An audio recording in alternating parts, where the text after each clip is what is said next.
గాంధీ భవన్లో TPCC chief Mahesh Kumar Goud మీడియాతో మాట్లాడుతున్నారు. లైవ్ లో చూద్దాం. కౌగులించుకునే ప్రయత్నం చేస్తా ఉన్నారు. ఇది రాష్ట్ర ప్రజలు ముఖ్యంగా ఓబీసీలు గ్రహిస్తా ఉన్నారు. ఎన్లైటన్ అయ్యారు ఈ రాష్ట్రంలో బీసీలు. మా వాటా ఏదైనా అడిగే స్థాయికి వచ్చినారు. వీళ్ళు హర్షం ప్రకటించలే, కనీసం అభినందన తెలపలే. బీసీ సమాజానికి, కాంగ్రెస్ పార్టీకి మీరు చెప్పకుండా చెప్పలే, కానీ బీసీ సమాజానికన్నా కనీసం హర్షం ప్రకటించి అభినందన తెలిపే పరిస్థితుల లేకుండా పోయినారు. కాంగ్రెస్ పార్టీ ఎన్నికలకు ముందు ఇచ్చినటువంటి అంశాలన్నీ కూడా ఒకటొకటిగా ఇంత ఆర్థిక నిర్బంధం ఉన్నా పూరిస్తూ వస్తూ ఉన్నాము. దాంట్లో భాగంగానే కామారెడ్డిలో ఆనాడు 42% రిజర్వేషన్ ఇస్తారని కామారెడ్డి డిక్లరేషన్ నేనే ప్రవేశపెట్టినాను అంటారు వర్కింగ్ ప్రెసిడెంట్గా. వీళ్ళ అదృష్టం నేను పీసీ అధ్యక్షుడు అయ్యాను. నా హయాంలో 42% ఇస్తూ ఆర్డినెన్స్ వచ్చేటువంటి స్థాయికి చేరిందంటే ఇది కాంగ్రెస్ కార్యకర్తల యొక్క సంతోషకరమైన వార్త. దీని అందరం పంచుకొని ఐకమత్యంగా ముందుకు పోవాల్సిన తరుణంలో వారి ధోరణి మాత్రం దీనికి అనుకూలంగా లేదు. మీ అందరికీ మీ ద్వారా రాష్ట్ర ప్రజానికానికి నేను విజ్ఞప్తి చేస్తా ఉన్నాను. కాంగ్రెస్ పార్టీ ఇచ్చిన ప్రతి వాగ్దానానికి కట్టుబడి ఉంది కాబట్టే ఇవాళ 42% ఓబీసీలకు చట్టసభలో రిజర్వేషన్ ఇచ్చే దశగా ఆర్డినెన్స్ తీసుకొచ్చి ముందుకు పోతా ఉన్నాం. ఇది బీసీలకు ఒక శుభ సూచకం. దీన్ని వాడుకొని ఉండాల్సిందిగా నేను విజ్ఞప్తి చేస్తా ఉన్నాను.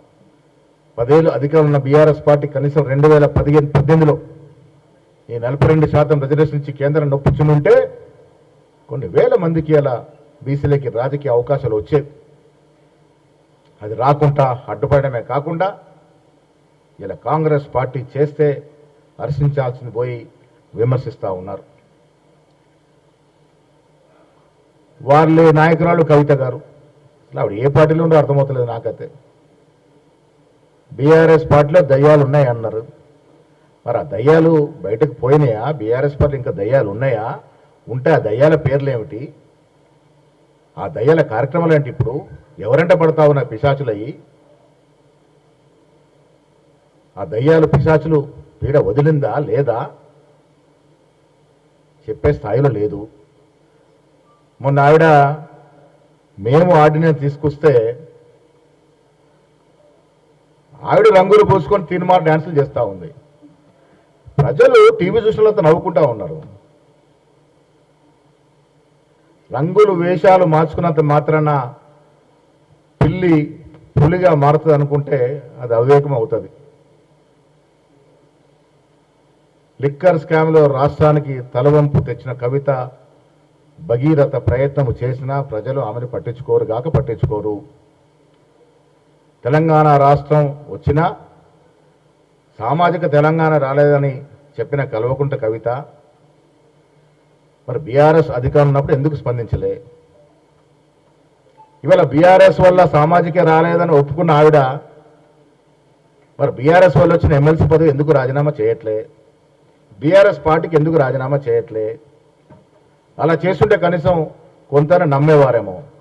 అది చేయకుండా కాంగ్రెస్ పార్టీ చేసిన ఘనకార్యాలని కొంత కలర్ పూసుకొని నా వల్లే వచ్చింది. అరే విచిత్రమైన సంఘటన, నా వల్లే వచ్చింది, మేము చేసే ఉద్యమం. అసలు మేము తెలంగాణ రాష్ట్రంలో అధికారంలోకి వచ్చిన తర్వాత 42% రిజర్వేషన్ రూపకల్పన చేస్తున్నప్పుడు కవిత గారు జైల్లో ఉన్నారు. మరి ఆవిడెప్పుడు ఉద్యమం చేసే? ఆవిడ ఉద్యమం వల్ల ఇది ఎక్కడికి వచ్చే? ఎందుకు ఇంత చిన్న చేష్టలతో ప్రజలతో చులకన అవుతున్నారో నాకు అర్థం అవ్వట్లేదు. ఇది ముమ్మాటి కాంగ్రెస్ పార్టీ ఎజెండా. బీసీల పట్ల కాంగ్రెస్ పార్టీ ఛాంపియన్ మా హీరో రాహుల్ గాంధీ. రాహుల్ గాంధీ ఈ నినాదాన్ని చేతబూన్నాడు కాబట్టే ఆయన సైనికులమైనటువంటి రేవంత్ రెడ్డి గారు, భట్టి గారు, మేము అందరం కూడా కట్టుబడి ఉండి ఈ రాష్ట్రంలో కుల సర్వే చేశాం. 42% రిజర్వేషన్ ఇచ్చాం. ఈ సందర్భంలో రేవంత్ రెడ్డి గారికి కూడా అభినందనలు. ఒక అగ్రవర్ణ సమాజం చెందినటువంటి వ్యక్తి ఉండి కూడా కుల సర్వే చేయడం 42% ఇలా బీసీలకు రిజర్వేషన్ ఇవ్వడం అనేది హర్షించదగ్గ విషయం. మీ ద్వారా వారికి నేను అభినందన తెలుపుతా ఉన్నాను. అదేవిధంగా దోహదపడిన